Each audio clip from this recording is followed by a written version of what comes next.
اب اصل بات مرزا صاحب کے منہ سے نکلی ہے، تو علمی کتابی ہونے کا مطلب یہ ہوتا ہے کہ آپ جا کر پہلے کتب کا مطالعہ کریں، جو کہ آپ نے نہیں کر رکھا۔ اب مرزا صاحب نے پہلے والا جھوٹ تھا، وہاں سے یو ٹرن لینے کی کوشش۔ مرزا صاحب کہہ رہے ہیں نہیں، یہ نہیں کہتے کہ غار میں چھپے ہوئے ہیں، یہ جھوٹ۔ مرزا صاحب پھر پھڑے گئے، پہلے سوال کا جواب تو یہ نہیں دے پائے اور جناب پکڑے گئے، اور دوسرے سوال میں آ کر یہ پھر پھنس گئے۔ یہ آپ کو جو وہ علی تقی نقی جن کے ساتھ آپ لائیو سیشن کرتے ہیں، انہوں نے آپ کو ماموں بنایا ہے، آپ کو ٹوپی پہنائی ہے، کوئی 10 کتابوں کے آپ سے حوالے نہیں مانگے، ایک ایک کتاب کا حوالہ مانگا ہے۔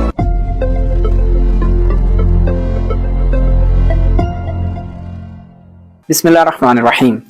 مومنین اکرام، انجینئر محمد علی مرزا صاحب نے تشیع پر اعتراضات کا جو سلسلہ شروع کیا ہے، تو ہم نے کہا چلیں اب آپ کا پالا مکتب تشیع سے پڑھا ہے تو آپ کو پتہ چلے کہ کون علمی کتابی ہے۔ ہم نے ان کی گفتگو سے فقط 2 سوالات نکالے۔ پہلا سوال ہمارا یہ تھا کہ ابان بن ابی عیاش کو آپ نے کہا کہ آغا خوئی نے کذاب کہا ہے، اور جناب اس کا جواب اب تک دینے سے عاجز ہیں۔ یہ ہمارا پہلا سوال تھا، وہ آپ ہمارے پچھلے کلپ میں ملاحظہ کر چکے ہیں۔ دوسرا جو ہمارا سوال تھا وہ یہ تھا کہ امام مہدی کے حوالے سے آپ نے کہا تشیع کا یہ عقیدہ ہے کہ امام مہدی غار میں چھپے ہوئے ہیں۔ تو ہم نے ان سے سوال کیا کہ آپ تشیع کے اس عقیدے کو تشیع کی کسی ایک کتاب سے ثابت کر دیں کہ امام مہدی غار میں چھپے ہوئے ہیں۔ اب مومنین، آج کی اس کلپ میں ہم مرزا صاحب کی مزید علمی حیثیت، کتابی حیثیت آپ کے سامنے آشکار کریں گے۔ مرزا صاحب کے پاس جب یہ سوال جاتا ہے، مرزا صاحب اس کا کیا جواب دیتے ہیں، ملاحظہ فرمائیں۔ آپ نے ایک لیکچر میں کہا ہے کہ شیعہ کے لوگوں کا عقیدہ ہے کہ امام مہدی علیہ السلام ایک غار میں ہیں، اس عقیدے کا کوئی ریفرنس ہے کیا؟ بتا دیں یار، یہ اتنا ہنگامہ اٹھایا ہوا ہے انہوں نے اس بات کے اوپر۔ مجھے بتائیں کہ بجائے یہ سوال کرنے کے نا، جو آپ سے یہ سوال کر رہے ہیں ان کو بتائیں، آپ بتائیں کہاں ہے آپ کے امام مہدی جن کے بارے میں آپ کلیم کر رہے ہیں، آپ بتا دیں۔ جی مومنین، آپ نے ملاحظہ کیا، مرزا صاحب کہہ رہے ہیں کہ جی دیکھیں انہوں نے ہنگامہ کھڑا کیا ہوا ہے، تو آپ بتا دیں امام مہدی کہاں ہیں۔ مرزا صاحب، اگر آپ نے یہ سوال کیا ہوتا ہم سے کہ امام مہدی کہاں ہیں، کہاں غائب ہیں، تو ہم آپ کو جواب دیتے۔ آپ سائل نہیں تھے، آپ مدعی تھے، آپ نے دعویٰ کیا کہ تشیع کا یہ عقیدہ ہے وہ غار میں چھپے ہوئے ہیں، تو آپ اپنے اس دعوے پر ایک ثبوت فراہم کریں کہ تشیع نے کہاں پر یہ دعویٰ لکھا ہے، کہاں پر تشیع نے یہ کلیم کیا ہے۔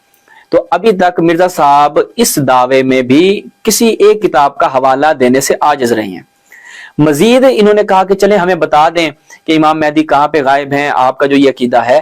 تو مرزا صاحب، اگر آپ چاہتے ہیں کہ کسی مکتب کے اوپر اعتراضات کریں تو اس سے پہلے آپ اس مکتب کی بنیادی کتب کا مطالعہ کریں۔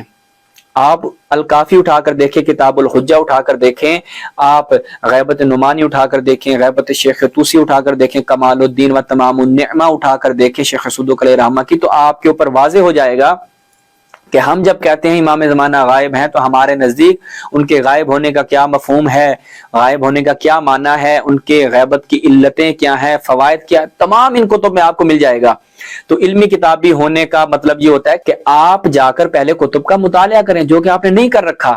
اب مومنین، جو اگلا جھوٹ مرزا صاحب نے جو بولا ہے اپنے اس کلپ میں، پہلے جھوٹ کو چھپانے کے لیے، وہ ذرا ملاحظہ کریں۔ وہ تو علی نقوی صاحب کے ساتھ میں لائیو سیشن میں آیا تھا اور وہاں میں نے بتایا تھا کہ وہ، بلکہ علی نقوی صاحب نے اس چیز کو ڈسکس کیا تھا کہ وہ ایک غار نما جگہ ہے، اور انہوں نے اس جگہ کا نام بھی بتایا تھا۔ آپ یوٹیوب کے اوپر اس پہ گوگل پہ بھی جا کے سرچ کریں کہ جہاں وہ ارضیاں پھینکتے ہیں۔ وہ کہتے ہیں نہیں جی، ہمارا یہ عقیدہ نہیں ہے کہ یہاں پہ چھپے ہوئے، ہمارا یہ عقیدہ ہے کہ ہو سکتا ہے یہاں سے نکل آئے۔ اب مرزا صاحب نے پہلے والا جھوٹ تھا، وہاں سے یو ٹرن لینے کی کوشش کی۔ جب انہوں نے یو ٹرن لیا تو آگے ہم پھر کھڑے تھے، ہم نے کہا مرزا صاحب کتنے پھر پھڑے گئے ہو۔ مرزا صاحب کہہ رہے ہیں نہیں، یہ نہیں کہتے کہ غار میں چھپے ہوئے ہیں، یہ جھوٹ، کیونکہ مرزا صاحب پہلے کہہ چکے ہیں۔ اور میں چاہتا ہوں کہ جن مومنین نے پہلے کلپ نہیں دیکھا وہ ذرا ملاحظہ فرمائیں۔ 30 صدی ہجری میں امام محمد مہدی کے بارے میں انہوں نے یہ عقیدہ کلیم کیا کہ وہ تو غیابت میں چلے گئے ہیں اور غار میں وہ جا کے چھپ گئے ہیں اور وہ جا کے قرب قیامت میں نکلیں گے۔ جی مرزا صاحب کیا کہہ رہے ہیں کہ شیعوں نے یہ عقیدہ کلیم کیا کہ غار میں چھپے ہوئے ہیں، اور یہاں پر کیا کہہ رہے ہیں جی یہ غار میں چھپنے کا نہیں کہتے، یہ کہتے ہیں سرداب سے ظہور کریں گے۔ مرزا صاحب پھر پھڑے گئے، اور مرزا صاحب اب آپ کے اوپر ایک اور ہمارا سوال آ گیا کہ بتائیں شیعوں نے یہ کہاں پر عقیدہ کلیم کیا ہے کہ وہ سرداب سے ظہور کریں گے۔ بسم اللہ کریں، اپنے تمام شاگردوں کو کام پر لگائیں، خود بھی کام پہ لگ جائیں، اور ایک روایت نکال کر لائیں کہ جہاں پر تشیع کا یہ عقیدہ لکھا ہوا ہو کہ امام مہدی سرداب سے ظہور کریں گے۔ अब हमारा अगला सवाल इन पर ये है, पहले सवाल का जवाब तो ये नहीं दे पाए और जनाब पकड़े गए और दूसरे सवाल में आकर ये फिर फंस गए। इसके बाद मिर्जा साहब जो हैं वो अगला जो झूठ अपने इस क्लिप में बोल रहे हैं वो जरा मुलाहिजा करें। शिया का ये अकीदा है कि वो गार में है या किसी अंडरग्राउंड जगह के ऊपर है या पहाड़ की चोटी पे, ये वो मुस्तअमल अकीदा है जो अवामुन नास के अंदर, शिया के अंदर पाया जाता है। जी मोमिनीन, आपने मुलाहिजा किया मिर्जा साहब फरमा रहे हैं कि अवामुन नास में ये मुस्तअमल अकीदा है जो शियों में पाया जाता है। कौन सा? कि वो सरदाब से ज़हूर करेंगे। तो हम कहते हैं मिर्जा साहब पहले अपनी उस बर्फ की जो फैक्ट्री है उस कारखाने से बाहर निकलें, वहां बैठ के आपका दिमाग ठंड की वजह से सुन पड़ गया है, बाहर निकलेंगे, अवामुन नास में जाकर एक दफा आप दौरा करें, आपको पता चले कि तशय्यो में, अवामुन नास में कहीं अकीदा नहीं पाया जाता। ये आपको जो वो अली तकी नकी जिनके साथ आप लाइव सेशन करते हैं उन्होंने आपको मामू बनाया है, आपको टोपी पहनाई है कि वही तशय्यो का ये अकीदा है कि वो सरदाब से ज़हूर करेंगे। इल्मी किताबी साहब इल्मी किताबी बातें किया करें, झूठ से काम ना लिया करें। ये आपका एक अगला झूठ था। अब मोमिनीन असल बात मिर्जा साहब अपने मुंह से उगल बैठे हैं, वो क्या है मुलाहिजा करें। 11वें इमाम के बेटे हैं, उनको गायब हुए वे 1200 साल हो चुके हैं, ठीक है। वो गार में है या किसी अंडरग्राउंड जगह के ऊपर हैं या पहाड़ की चोटी पे हैं, ये सानवी चीज है, ठीक है। ये भी चीजें एग्जिस्ट करती हैं और ये अपनी अवाम को आप एजुकेट करें ना, ये वो मुस्तअमल अकीदा है जो अवामुन नास के अंदर, शिया के अंदर पाया जाता है, अहले सुन्नत की किताबों में भी लिखा हुआ होता है। अब असल बात मिर्जा साहब के मुंह से निकली है कि अहले सुन्नत की कुतुब में पाया जाता है। असल में ये बात पाई ही अहले सुन्नत की कुतुब में जाती है। अहले सुन्नत ने जो मुखालिफिन तशय्यो हैं उन्होंने तशय्यो पर यह तोहमत लगाई कि इमाम महदी गार में छुपे हुए हैं। तशय्यो में तो ये आपको कहीं नहीं मिलेगा, ये अहले सुन्नत की कुतुब में चीजें मिलेंगी आपको, और ये तोहमतें, झूठ, ये सब उन्हीं की तरफ से है और ये इल्मी किताबी साहब ने वहीं से कॉपी पेस्ट किया। इन्होंने सुन रखा था कहीं से कि जनाब वो इमाम महदी गार में छुपे हुए हैं और इन्होंने आके बयान कर दिया। अब आपको इतना नहीं पता कि जब आप किसी मकतब के अकीदे को बयान करना चाहते हैं, आप कहते हैं मकतब तशय्यो का ये अकीदा है, तो उसको साबित करने के लिए अहले तशय्यो की किताब से हवाला देना पड़ेगा, ना कि अहले सुन्नत की किताब आएगी और हमारा अकीदा वहां से साबित किया जाएगा। आपको यानी इस कदर भी मालूम नहीं है, ये आपकी इल्मी किताबी हैसियत है। अब मिर्जा साहब कहते हैं जी, ये कह रहे हैं व्हाट्सएप नंबर मांग लिया, तौहीन हो गई, ये हमने कब तौहीन किया है? जरा इनकी गुफ्तगू मुलाहिजा फरमाएं कि अगर इमाम है तो हम तो उनकी बैत करना चाहते हैं, हमें उनका व्हाट्सएप नंबर या फोन नंबर मिल जाए, तो उसमें कहा जी गुस्ताखी हो गई है। अच्छा, तो मुझे बताएं, अगर कोई आपसे आके ये पूछे कि इमाम अली रजा का मजार का एड्रेस मुझे चाहिए, तो आप तो बड़ी बातें खोल के बताएं कि मशहद में, ईरान में है, ये रास्ता है, तो ये गुस्ताखी नहीं है?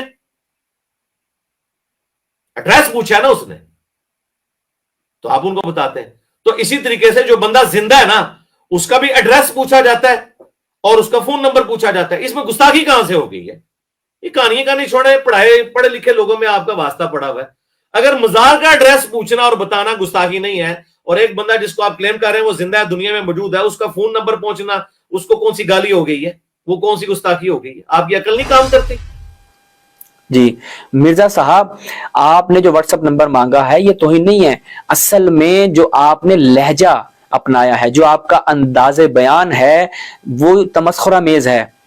हम इस चीज को टारगेट कर रहे हैं, इस चीज पे हमने आपकी पकड़ की है कि मिर्जा साहब जो आपने ये तौहीन की है हमारे इमाम की, ये नहीं करनी चाहिए थी। ये आपका अंदाज जो है ये तमस्खुरामेज है। बाकी व्हाट्सएप नंबर मांगना, आपने कहा जी इमाम रज़ा इस्लाम का हमसे कोई एड्रेस मांगे तो हम कहेंगे जी मशहद मुक़द्दस ईरान में है, तो ये कोई तौहीन नहीं है। तो मिर्जा साहब असल में अंदाज़े बयान होता है कि आप किसी चीज को कैसे बयान कर रहे हैं। इसी तरह हम में से कोई बंदा जाए हज के लिए और हम कहेंगे जी हमें वो गार देखनी है कि जिस गार में हजरत अबू बकर की चीखें गूंजी थी, वो वहां पर रोए थे, चिल्लाए थे, तो आप उठ खड़े होंगे कि जी हमारे खलीफा अव्वल की तौहीन कर दी है। हम कहेंगे भाई क्या रोए नहीं थे? क्या कुरान में नहीं आया कि रसूलुल्लाह ने उनको चुप करवाया था? बकौल आपके कि वो साथ थे, उनको चुप करवाया था। ये आपका कीदा है। तो आप कहेंगे जी ये कैसा अंदाज़ बयान है? तो असल में हम इसी चीज को पॉइंट आउट कर रहे थे कि आपका जो अंदाज है, आपका लहजा है, ये तमस्खुरामेज है। फिर आखिर में इन्होंने कहा जी पढ़े लिखे लोगों से वास्ता पड़ा है। मोमिनीन को पता चल गया होगा, मुसलमानों को पता चल गया होगा कि पढ़े लिखे लोगों का किन से वास्ता पड़ा है और पढ़े लिखे होने की क्या हैसियत है कि आपसे अभी तक हमने फकत 2 सवालात किए हैं और दोनों के जवाब देने से आप आजिज रहे हैं। कोई 10 किताबों के आपसे हवाले नहीं मांगे, एक एक किताब का हवाला मांगा है। और इंशाअल्लाह मोमिनीन इसी तरह भी इन मिर्जा साहब की इल्मी किताबी हैसियत आपके सामने आश्कार करते रहेंगे। वस्सलाम वालेकुम।